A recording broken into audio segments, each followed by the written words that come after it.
我这次进入新疆旅行是从甘肃进入新疆，走哈密、乌鲁木齐进入北疆。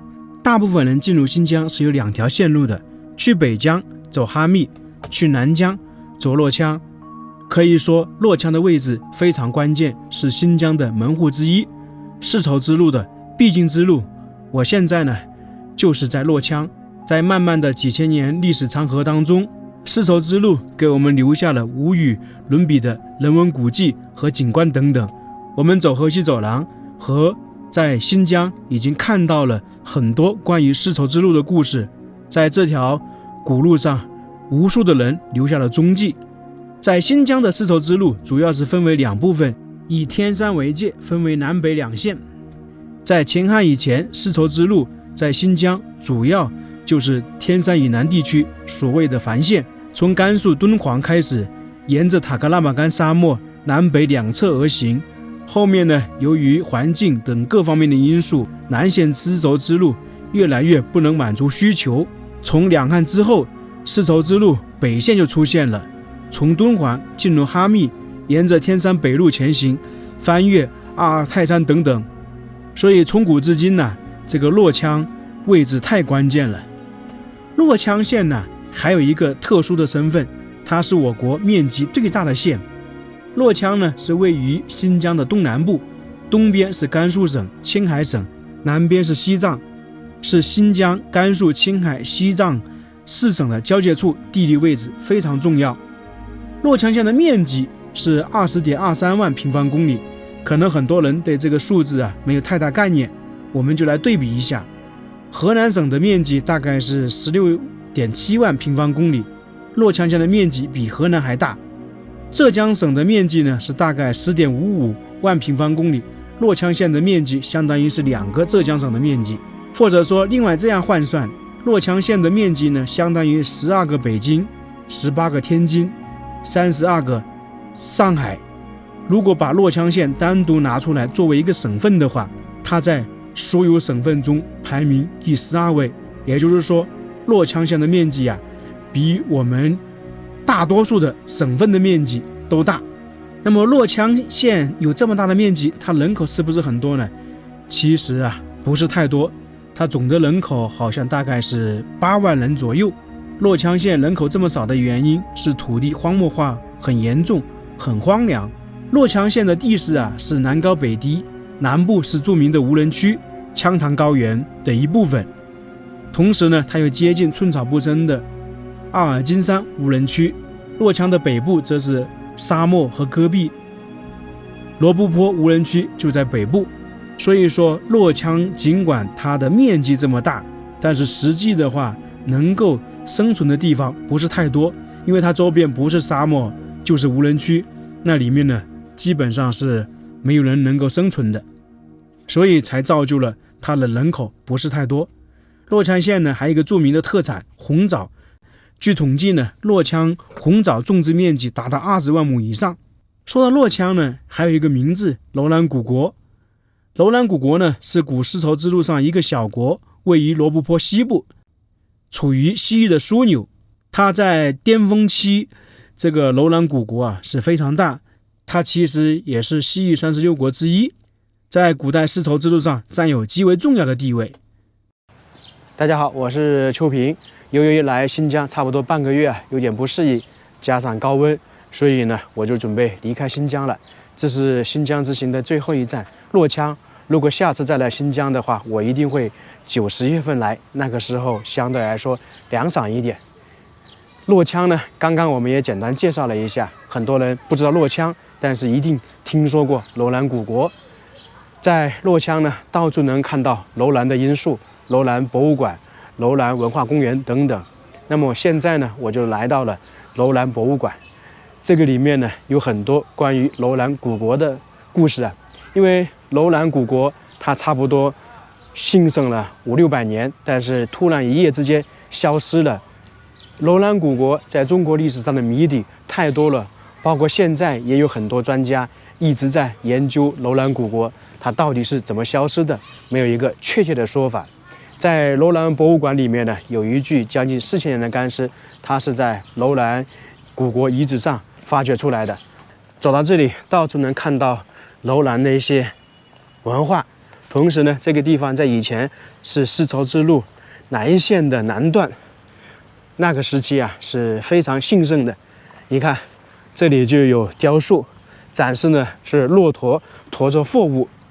大家了解一点啊，古代的丝绸之路从长安到达欧洲，并不是说长安的商人他一路走到欧洲。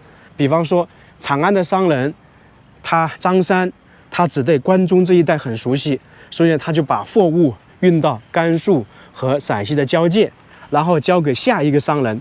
下一个商人呢，他对那个陇西、陇东比较熟悉，或者说他把货物运到兰州，然后有一个人呢专门走河西走廊的，是中间经过无数处的中转，我们大唐的货物或者是其他时期的货物呢，到达西域，甚至到达那个欧洲。那反过来也是一样的。说真的，这个洛羌这边绿化是非常好。走在城区的话，整体它的环境跟南方其实差不了太多。你能够想象得出来，这是在沙漠边缘的一个城市嘛？鼎盛，这个说到鼎呢，我们常说的九鼎，那个是在春秋战国时期就有了，是非常重要的九州嘛。这里也是一个文化墙，展示了这些地方的历史，然后还能看到一些图腾，这都算是一些比较古老的文化。那个博物馆就在前面，看起来也是非常气派呀。我们一般去哪个地方都会说某地的博物馆，正来讲的话，它这里应该叫洛羌博物馆。但是呢，由于它这个地方是以前的楼兰古国嘛，楼兰文化比较深厚，所以呢就叫做楼兰博物馆。看到这些，大家是不是觉得非常熟悉啊？这就是戈壁或者沙漠中的那些俯仰林呐，这里应该是展示的楼兰国的一些遗迹，生命的辉煌。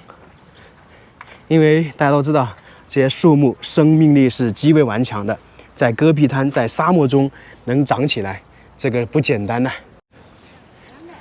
来到新疆嘛，新疆美女这个是众所周知的。然后这楼兰美女呢，大家可能不太熟悉，我们来看看。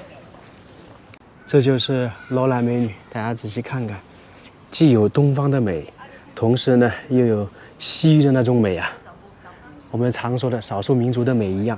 为什么会这样呢？因为当时楼兰嘛，就是我们说的洛羌这个地方，是丝绸之路的一个必经之地。那么东西交往的交流啊特别多，这个美女的样貌既有东方之美，也有西方之美。一进来呢，这里有一个前言，有个介绍，介绍的就是洛羌楼兰是丝绸之路上历史的第一站，因为出了玉门关之外嘛。然后呢，公元77年开始啊，到公元220年，这个楼兰古国呢比较兴盛，当时统一了小宛、精绝等非常多的古城啊，是西域绿洲非常大的国家之一。楼兰是罗布泊地区的代名词，楼兰的含义就是沿泽的意思，因海而泽得名，就是说这个地方呢，在很早以前是一片大海，后面大海干枯了，可能就变成这种盐碱地。其实呢，这个罗布泊啊，我们现在说是无人区，是戈壁，但是其实早在1000年以前呢，罗布泊还是个湖，就跟我们在西藏啊，还有新疆看到的很多湖泊一样的。只不过呢，由于环境各方面的变化，罗布泊呢变成现在我们所说的无人区。这就是罗布泊周边的历史遗迹分布图。罗布泊我们在这个一块，在这附近呢发现了很多那个遗迹啊，你看3000年、800年前的墓、古尸、人像、木器等等，就证明在3800年那个时期呢，还是有人居住。这里还有一些雕塑，主要向我们展示的在几千年前人们在罗布泊生活、劳动的场景。这应该是一位妈妈在做针线活。这些场景呢，大家不用怀疑，我们之前在甘肃的一个史前文明看到了，大概在4000年到8000年前，那个时期的生产力已经比较高了。人们呢还会制作陶器，这个是斗篷，距今现在已经3000多年的历史了。这个大家都认识了，这是弓箭，也是有几千年的历史了。这些东西为什么能够保存这么完好呢？因为在这边呢，相对来说比较干燥，缺雨少水，那很多东西呢埋在沙土里面呢是能够保存下来的。这是一个西域的地图，大家看一看楼兰的面积有多大。